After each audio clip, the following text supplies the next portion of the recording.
ఇచ్చినటువంటి అంశంలో సీరియస్గా దృష్టి సారించాల్సినటువంటి సిచ్యుయేషన్. ఇట్లాంటి సందర్భంలో చంద్రబాబు గారు చెప్తున్న ఆర్టిఫిషియల్ ఇంటెలిజెన్స్ త్వరలో వరం కాబోతుందంట.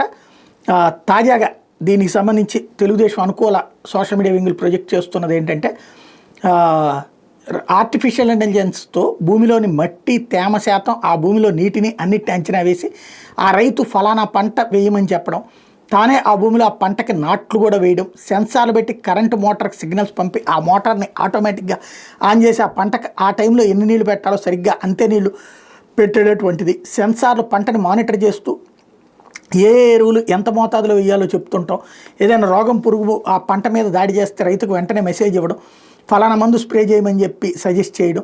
ఈ విధంగా పంటను నాటిన నుంచి కోత వరకు ఆర్టిఫిషియల్ ఇంటెలిజెన్స్ మానిటర్ చేస్తూ రైతుకి భారీ దిగుబడులు సాధించే దిశగా అడుగులు వేస్తున్నారట. అలాగే కూలీల ఇబ్బంది లేకుండా పంట వేడి నుంచి కోత వరకు ఆర్టిఫిషియల్ ఇంటెలిజెన్స్ సహాయంతో నడిచే మిషన్లకి రంగం సిద్ధమవుతున్నాయట.